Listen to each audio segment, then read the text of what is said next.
आज जब राजनीति की बात आती है तो हमारे समाज के चमचे लोग आरएसएस से पैसे लेकर के छोटे मोटे संगठन, छोटी मोटी पार्टियां बना करके और बहन जी जैसे व्यक्तित्व पर जिन्होंने पूरा जीवन न्यौछावर कर दिया, उस पर उंगली उठाते हैं और हमारे समाज के हम आप लोग पूरी तौर से जवाब नहीं देते हैं। साथियों, आज से 44 वर्ष पहले, कितने साल पहले?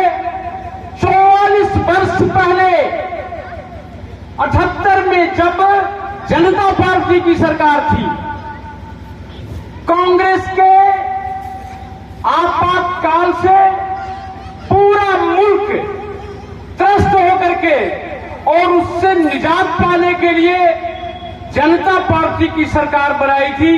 सारे पार्टी के लोगों ने मिलकर के वो सरकार बनाई और ये कहा था सरकार बनाने वालों ने कि मेरी सरकार आने दो, मैं मंडल कमीशन लागू करूंगा पिछड़ों का। उन्होंने कहा था इस देश में बहुजन समाज के लोगों को जिनका हक अधिकार मारा गया है उनको अधिकार मैं दूंगा।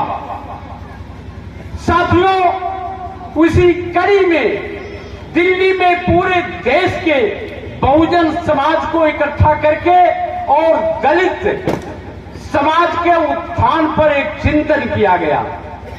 मैं क्यों इस बात को कह रहा हूं? उस 44 वर्ष पहले जो पूरे मुल्क के बुद्धिजीवी लोग इकट्ठा हुए थे, उसमें एक बहन मायावती जी भी थी जिन्होंने उस कार्यक्रम में अपनी बात रखी थी।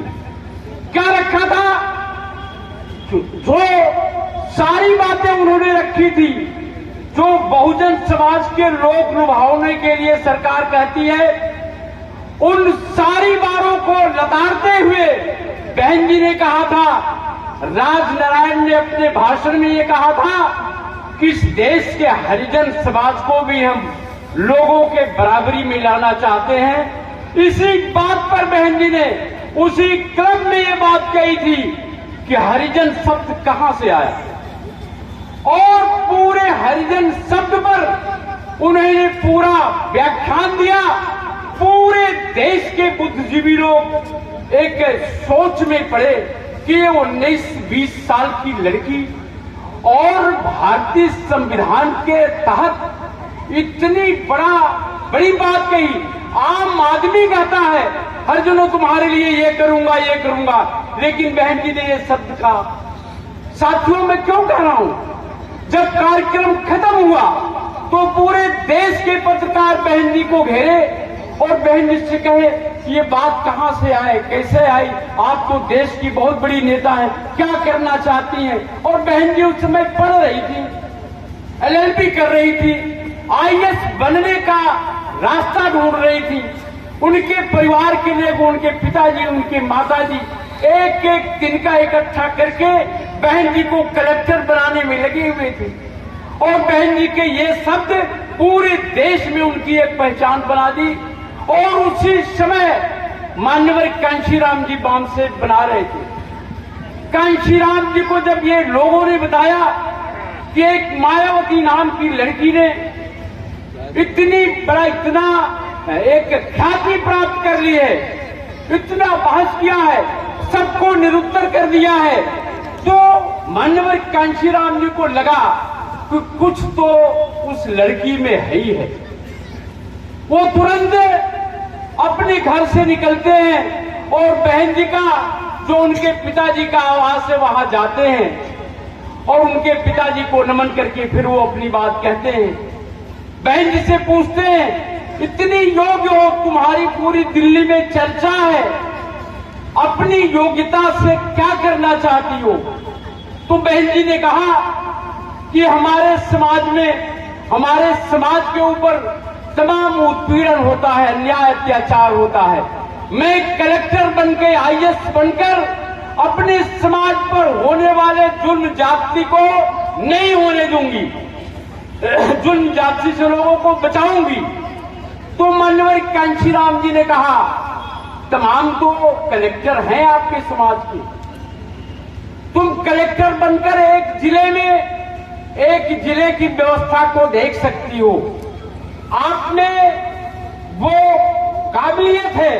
मैं चाहता हूं कि आप हमारे साथ आए, इस देश के बहुजन समाज को तैयार करें, जो इस देश के मालिक थे, जिनको अपने ही देश में गुलाम बना दिया गया, इनको हम लोग मिलकर के जगाएं, बाबा साहब अम्बेडकर के रास्ते को बताएं, बुद्ध की विचारधारा को बताएं और इस देश का हुक्मरान बनाएं। जब आप हुक्मरान होंगी तो एक कलेक्टर नहीं, सैकड़ों कलेक्टर आपके आगे पीछे घूमेंगे, बहन जी क्या करे, बहन जी क्या करे।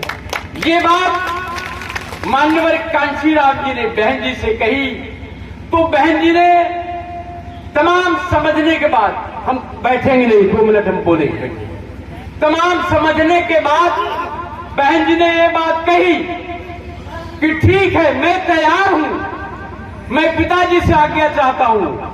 पिताजी की एक बड़ी चाहत थी कलेक्टर बनाना, नहीं बना पा रहे थे, उनकी जिद के आगे बहन जी ने घर छोड़ा, परिवार छोड़ा। पूरे जीवन में आप बताओ, आप भी परिवार से ताल्लुक रखते हो, किसी भी बहन बेटी की जीवन में क्या लालसा होती है कि एक अच्छा घर हो, अच्छा घर हो, अच्छा सा आर्थिक रूप से मजबूत परिवार हो। लेकिन साथियों, ये सब कुछ त्याग पर रख करके बहन जी ने माननीय कांशीराम जी के साथ इस समाज को तैयार करने का बीड़ा उठाया, तमाम दुख तकलीफें उठाई। साथियों, समय कम है, जो साहब चाहते हैं वो इस चीज को ध्यान रख करके कि सबको मौका मिले। बस 1 मिनट में मैं बात खत्म करूंगा। मैं इस बात को क्यों कह रहा हूं, ऐसे त्याग करने वाली बहना को, ऐसे माननीय कांशीराम जी को, जिन्होंने पूरे मुल्क को तैयार किया। मैंने माननीय कांशीराम जी के साथ भी चल के काम किया है, सैकड़ों रात बना करके काम किया, मुझे ABCD सब पता है। साथियों, आज जब राजनीति की बात आती है तो हमारे समाज के चमचे लोग RSS से पैसे लेकर के छोटे मोटे संगठन, छोटी मोटी पार्टियां बना करके और बहन जी जैसे व्यक्तित्व पर जिन्होंने पूरा जीवन न्यौछावर कर दिया, उस पर उंगली उठाते हैं और हमारे समाज के हम आप लोग पूरी तौर से जवाब नहीं देते हैं। साथियों, इस टॉपिक पर मैं एक बात करना चाहूंगा। साथियों, जब से पार्टी आपकी बनी, मनवादी विचारधारा के लोगों ने कभी पार्टी के अंदर आकर के, कभी पार्टी के बाहर रह करके आपके संगठन को कमजोर करने का भी काम करते रहे। लेकिन आप पक्के थे, मजे थे। मैं जानता हूं आप फिल्टर के छने हुए लोग आए हो, वो उफान वाले तो लोग नहीं है इसमें तो मजे हुए लोग हो आप लोग। साथियों, पूरा जीवन बहन जी ने इसमें लगाया और वो चमचे लोग कहते हैं क्या मिला। साथियों, मैं एक बात कह के बात खत्म करूंगा। साथियों, मैं राजनीति में चाहे आगे बढ़ा हूं, चाहे पीछे हटा हूं, इसकी कोई परवाह नहीं, लेकिन बहुजन मिशन में बहुजन समाज पार्टी की वजह से ये मिशन पूरी तरीके से आगे बढ़ा है। कैसे आगे बढ़ा है, आपको ये बात लोगों को बतानी होगी कि पहले शुरुआती दौर में जब आप बाबा साहब अम्बेडकर का नाम लेते थे तो लोग आपको अपमानित करते थे। बाबा साहब अम्बेडकर की मूर्तियां तोड़ते थे, उनको अपमानित करते थे, आपको अपमानित करते थे, आपको इकट्ठा नहीं होने देते थे। ये बहुजन समाज पार्टी, बहन कुमारी मायावती जी, आप सबके दृढ़ प्रतिज्ञा का फल है कि आज बाबा साहब डॉक्टर अम्बेडकर उन मनुवादी पार्टियों के भी बैनर पे छाए हुए हैं। जो लोग बाबा साहब को देखना नहीं पसंद करते थे, वो सारे लोग, अरे जिनके बाप दादे कहते थे अंबेडकर पार्क का यासी का अड्डा है, ऐसे समाजवादी पार्टी के लोग भी बाबा साहब अंबेडकर का फोटो अपने में लगा रखे। जिन लोगों ने 6000 वर्षों से आपको कुत्ते बिल्ली से बदतर समझा, ऐसे नागपुर वाले लोग भी अपने घरों में बाबा साहब का फोटो लगा रखा।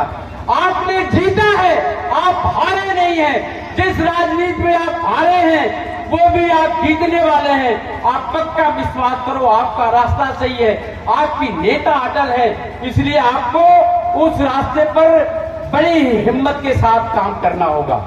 जो साथी काम कर रहे हैं उनसे भी मेरा निवेदन है, अपने दिल को बड़ा करो, अपने दिल को मुट्ठी में बंद करो, सबको जगाने की कोशिश करो। जय भीम, जय भारत। जो मैंने समय लिया है उसके लिए आप सबसे माफी मांगते हुए, आभार व्यक्त करते हुए अपनी बात खत्म करता हूं। जय भीम, जय भारत। बहना जियो हजारे साल, साल के दिन हो 50। जय।